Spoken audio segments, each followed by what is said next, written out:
Mbadde ndudde nga sirabikako ku peji yange eno. Leero ndi mu Subaru new model empya gye nagula gye buvuddeko awo. Manyi ennaku zino obudde nina butono, sikyagala nnyo kuwa budde bantu batalina byakukola. Naye nsooka okwebaza mwenna abantu bange abanjagala abansupportinze okuva we nagenda e Dubai. Mbadde ndi mukoowu kuva we nadda, naye Katonda mulungi nti wendi. Nkujjukizaako ku kampani bagiyita KB Properties.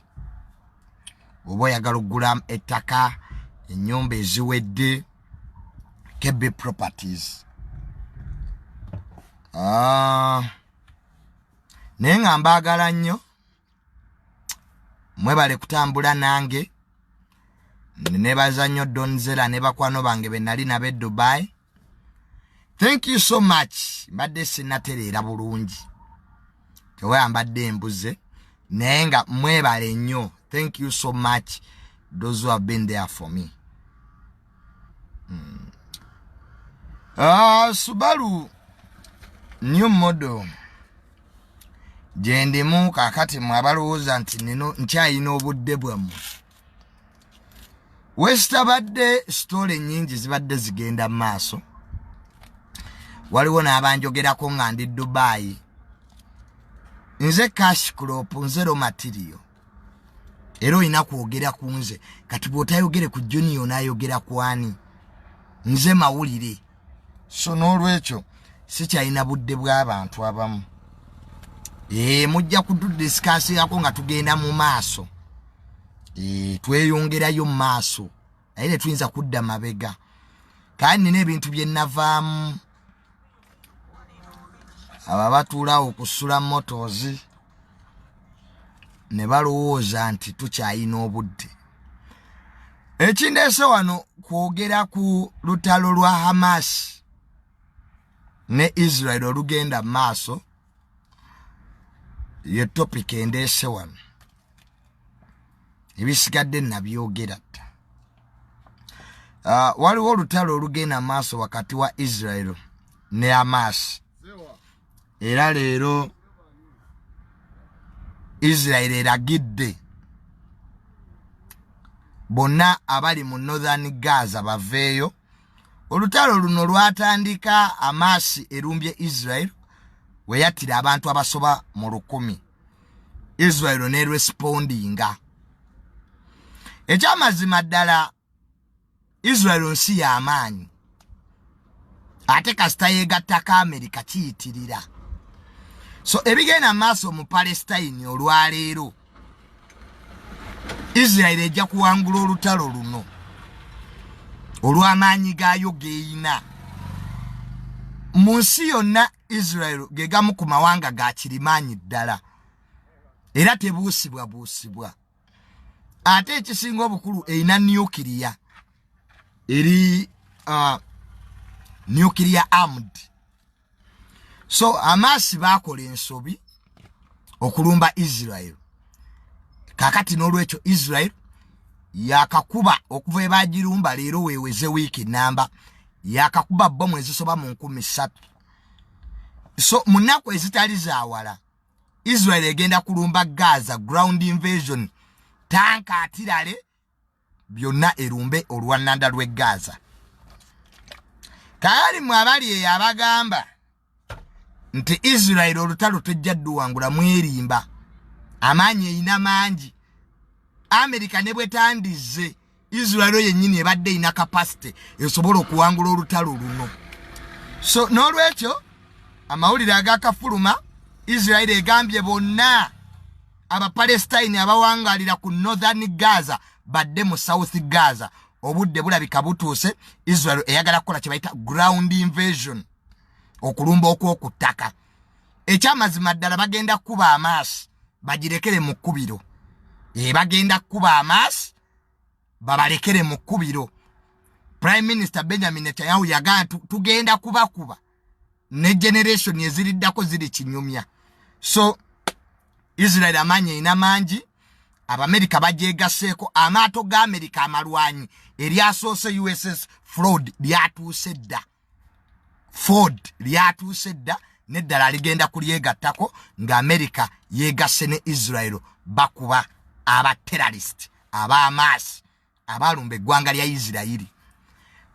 Amawanga g'Abawarabu go gakyatidde okweyingiza mu nsonga zino kwa Isirairi nga yanyize nga yegaseeko mu Amerika tewaliyo ggwanga ddala ku nsi yonna lisobola kwogera. Inkulayiri amazima ga Katonda mu ggulu ba special force ba America okuli Delta Force batuuse dda mu ggwanga lya Isirairi. Bagenda kuyambako special force ya Isirairi balwanyi nnyo Navy SEAL yerwanira ku mazzi naye bano bo bakola ebintu bingi. So it is one of the best times we are seeing American military power and Israel military power nga bagenda kulumba Hamas bagirumba dda. So Israel egenda kirininga Gaza ekyo kyote kiriko kubuuza Hamas is no more. Naye abatunirizi b'ensonga bagamba Israel eyinza okulwana entalo bbiri omulundi gumu. Okitegeera eyinza okulwana entalo bbiri omulundi gumu. Eyinza okulumba Lebanoni nga bwekuba ne Gaza kubanga bwenjogerera Israel yateeka dda amagye ku boda ya Lebanoni. Kitegeera bakuba aba Hezbollah ate ne Gaza erina capacity esobola okulwana entalo bbiri omulundi gumu. Teriyo kyakulwanisa Isirairi kyetayina. Tebakulya tosibaawo mukazi wo. There is no any weapon Israel gyetayina. Erina satellites mu bbanga, erina nuclear armed submarines ze bayita Dolphins, erina David Sling, okitegeera erina Iron Dome. Israel gegamu ku mawanga agalina defensive system ey'omutawaana ennyo. Israel esobola okulumba with full force ate esobola okudefendinga with full force. Erina ttaaka z'Abamerika ez'omutawaana. So Hamasi eri mu kiseera kizibu. Best times nga abantu bali mu kufa be babyereetera. Tebandirumbye Israel size abagamba bagirumbe. You cannot attack any country and you don't expect death.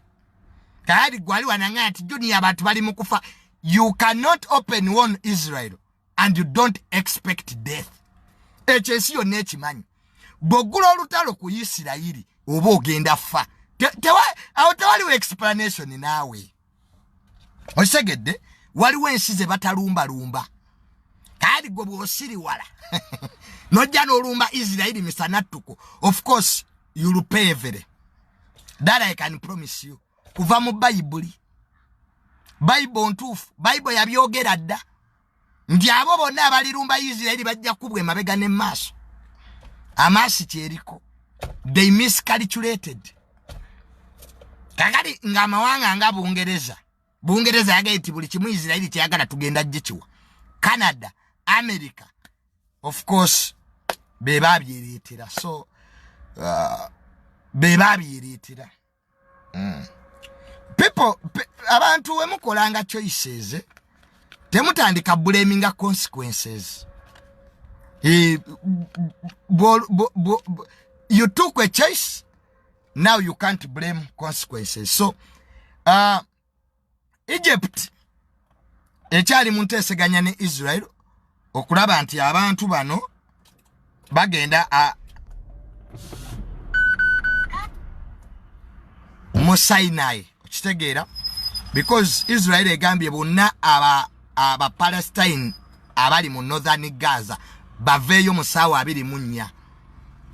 Gaza erina abantu 2 million.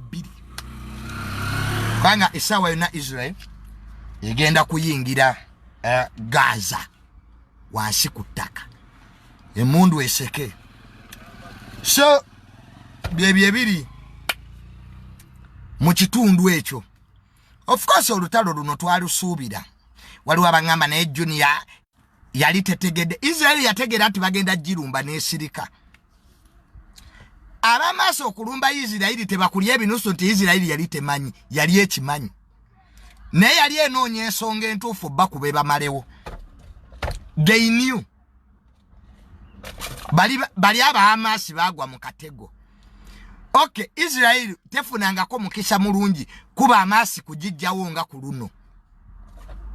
So the Israel intelligence Mossad yamanya Mossad zezimu ku intelligence ezisinga mu nsi yonna. In fact intelligence ya Egypt yagambye twalabula Israel amawanga mangi galabula Israel ne gajigamba Hamas egenda balumba ne Israel yali emanyi. They knew it. Tosobola kulumba Israel nomale sawe emu ngotta abantu mundamu. It has never happened. Kyali tekibangawo era kyali tekijja kusoboka. Naye Israel knew. Hamas ne bagwa mu katego. Right now Israel okay, gwe mulundi gwayo gusoso funa sympathy. Buli omu Hamas batta aba Israel 1,000. Kali mu international community teri yonse tegera egenda ku supporting. That's terrorism. Ejo Israel kye yali enoonya. Isigwe mulundi ogusosenga Israel yagala kuba Hamas. Ne buli we yagala ogikuba nga bawalabu bavaayo. Ne kuno Israel has a point. Has a point. Chovola abamawanga gabalabu gasirise. Ka Israel yine ensonga kuluno. You cannot attack a sovereign country. Kill their civilians. Innocent civilians. You rape their women. You murder their babies and you don't expect an invasion. Echo Hamas chebakola. Neba abachikola mu Uganda. Era Uganda singeri kulutalo. Olaba wano ADF yatukuba bukubi bomu nya. We are in Congo fighting. That is the obligation of any sovereign country, to protect its people. Bachi tegera intelligence ya Israeli yali ekimanyi. They knew it. Kakati kuruno, they must act. So we shall give you the way that story unfolds in the Middle East. Nenga byebyo. Of course Israel is going to win the war. America bajegaseeko. America bagaye tujja bawa buli kyakulwanisa. Era kusawa ya lero wenjogerera.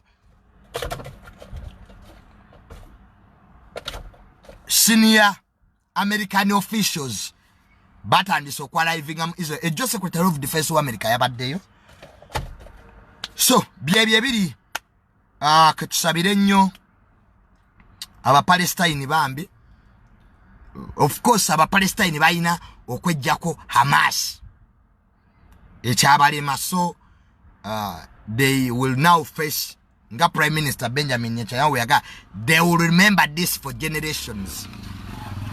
Israel Prime Minister Israel tugenda kubakuba bajja kunyumizako ne bazzukulu baabwe kyatandise dda. So Israel yakasula bomu 13 bomu kiro na misana naku 7 ennyonyi za Israel zikuba Gaza obutasirisa. Naye leero ebukedde olwaleero ate Israel ekyusizamu batandise okugamba abantu bonna abali mu Northern Gaza baserengete masekati bakirire wansi wa Gaza kubanga esawo na Israel egenda lumba ku ttaka. Already tanka weziri amajje ga America gamazo tuka special force ya America okubayambako. Remember kibadde kikumye Israel nga tennalumba wansi ebadde erinda America. America ine ebyokulwanisa byayino jiwa. So ennyonyi esooka ya America yali ese ebyokulwanisa ebyo. Amasasi air defensive system zatuse n'amato ga America amalwanyi wegali bulindala okwenyanga embeera yonna eggwanga lyonna erigezaako kulumba Israel ng'egenza okulumba Gaza.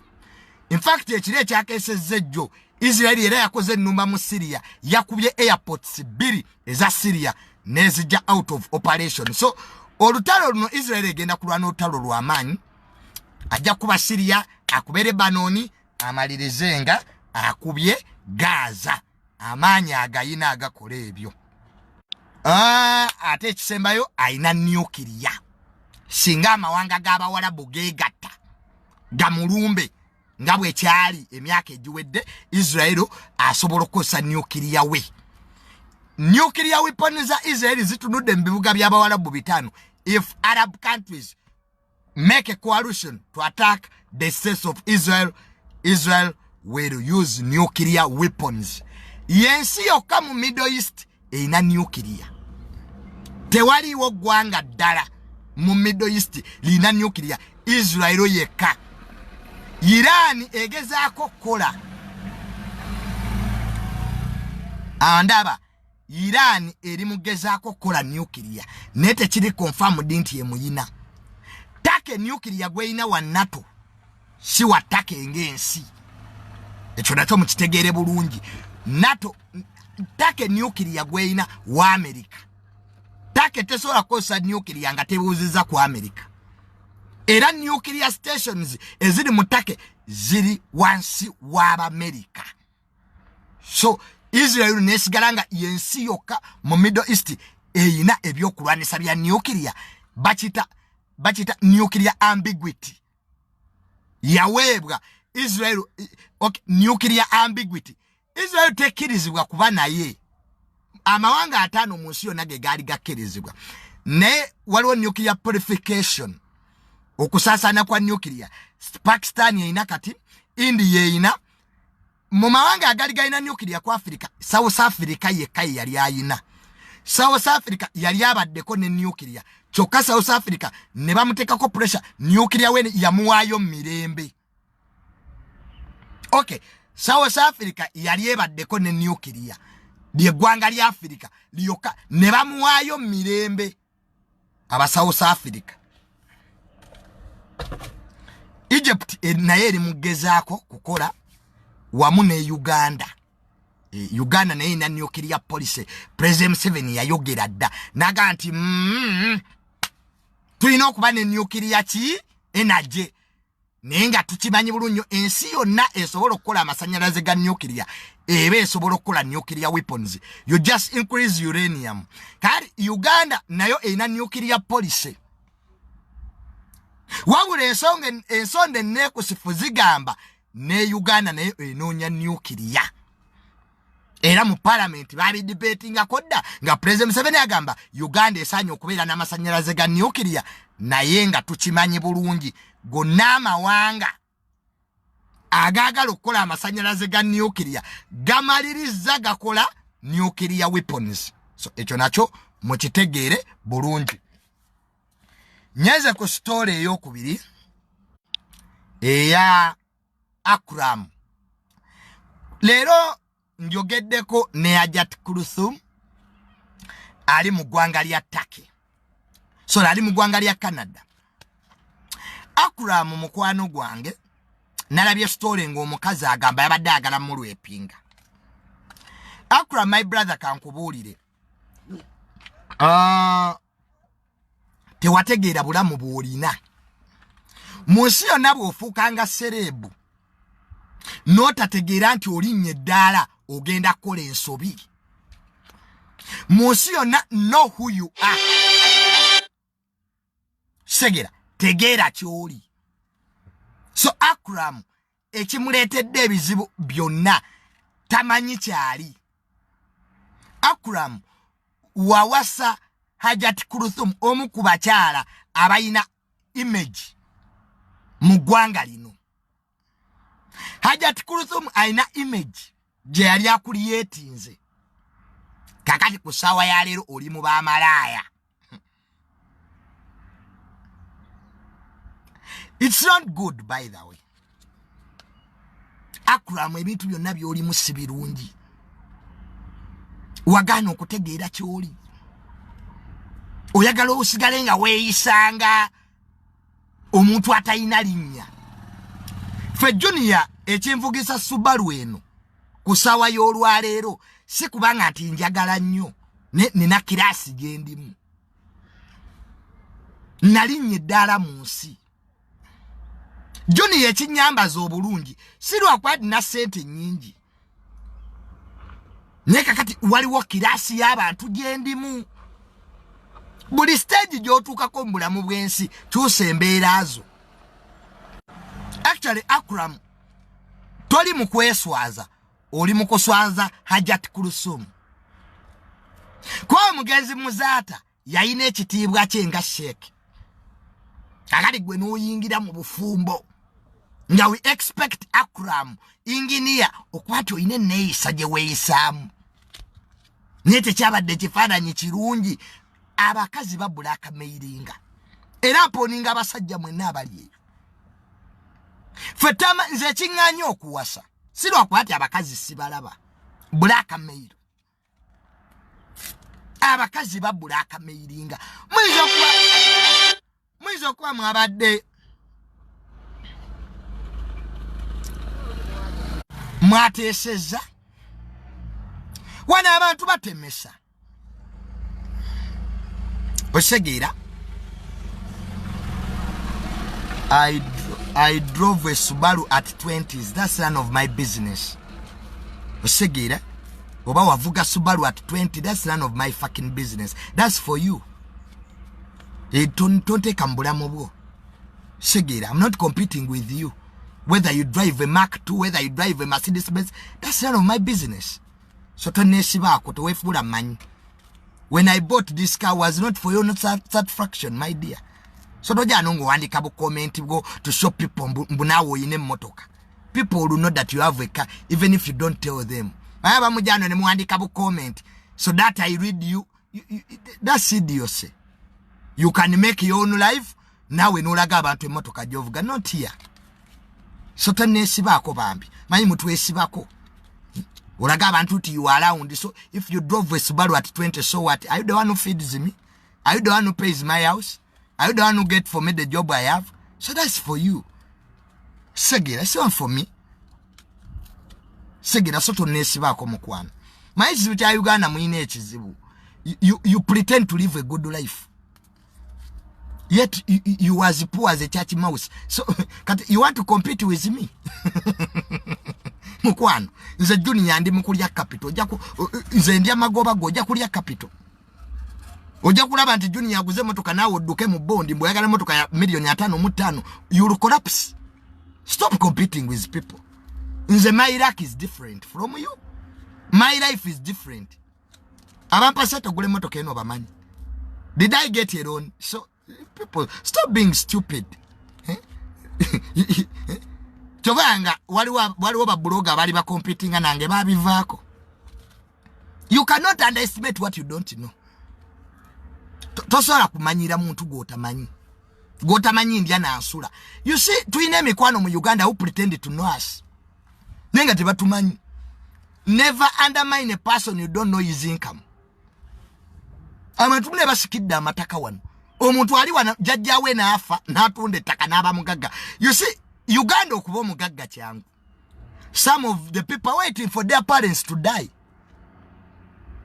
Nga yasabira tata wa afafu nebyo obusika. Tomorrow jamusanga mugagga. Nenga 10 years ago yali mwafu. Ate yo system te applying amawanga g'abazungu. System z'abazungu tezina leakage. You must work to get money. But in Africa, wano mu Uganda, omuntu azuka talina mitwalo 10 mu nsawo bugenda okuzibanga ine million nenga talina mulimo gwakola. Muli kunseke musabiriza mwagufulira ddala mulimo kano olwekyo this republic, the so-called banana republic, Uganda is different. Kakati mukwano towetuga tudduka mu bondi mbugwa ulidde junior is I work in the Ministry of Lands. Government yensasula oba ndwadde oba nkoze de rupe with allowances. Lero badde njogera ne muganda wa president Uncle Sodo nga discussinga naye namugati ekizibu kya Uganda eno. People pretend to know people. Oyo junior talirinya ku nnyonyi. I was just busy. Nakati kipya kye kyabadde mu nnyonyi. Mujewo primitivity. Mujewo that primitivity je muyina. It was just time. Kati nyenda mu America. What are you going to say? You cannot compete with a person you don't know. Abana Uganda mutule wansi mukakanya akajanja. Tewepi mapi moja gweddalu. Mbujuni yavuga spasio kati mvuga Subaru. Ate njivugire emyezi ejo ndeta Benz. Nzobula mbutamulanga we nabubala. obulamu bwange nga we nabubala we butambula nategeera by 27 I will be driving a Subaru. Nze I want to retire at 30. Kati chichiche staina land amwe land road. Nkoze mu ministry emyaka and I want to retire. At 30 you are looking for money, at 30 we are retiring. Kali buli omwai no obulamu bubwe. Nze wempaze emyaka asatu tojja kudaba ku social media. I would have retired. Era zenteekateeka zendimu. Ati gwe zungireyo mawanga g'abazungu, you are like a locust. Ozunga nga nzige. I'm a British. What do you own? It's not the ensi chiche chiri muri nyalyo. That's who you are.